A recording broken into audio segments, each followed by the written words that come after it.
என் வாழ்க்கையில அநேக விஷயம் நடக்க மாட்டேங்குது, சில விஷயம்லாம் நடக்குது.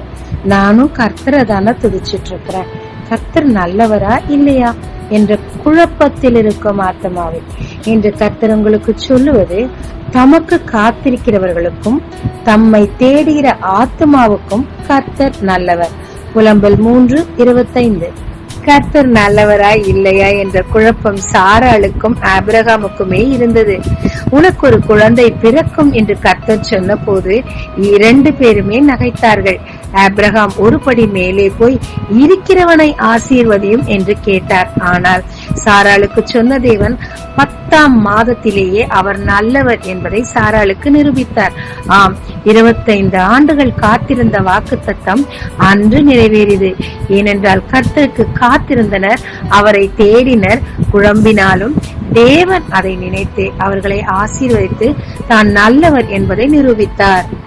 ஆமாங்க, சில நேரத்துல நம்ம காத்திருக்கிற காரியம் நடக்காம இருக்கும் போது, கர்த்தர் வாக்கு பண்ணினது கூட நடக்காம இருக்கும் போது, இன்னும் அதிகமா அது நிமித்தம் அதிக குழப்பங்களும் சஞ்சலங்களும் வரும்போது, இந்த வார்த்தைகளை கர்த்தர் தான் பேசினாரா, பிறகு ஏன் செய்யவில்லை, அவர் நல்லவரா இல்லையா என்ற அநேக குழப்பங்கள் நமக்கு ஏற்படும். ஆனால் நாம் ஆரம்ப காலத்தில் கர்த்தருக்காக நின்றதை மறப்பதற்கு அவர் அநீதியுள்ள தேவன் அல்ல.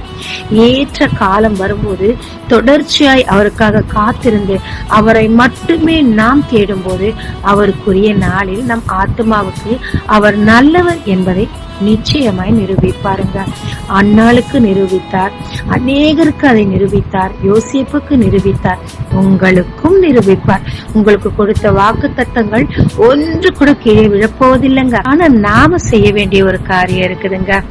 எவ்வளவு காலம் நீண்டாலும், எத்தனை குழப்பங்கள் வந்தாலும், கர்த்தருக்காக காத்திருந்து மனிதர்களை அல்ல கர்த்தரையே தேடும் போது மற்றவர்களுக்கும் நமக்கும் நம் ஆத்மாவுக்கும் அவர் நல்லவர் என்பதை அவர் பதில்களால் நிரூபிப்பாருங்க.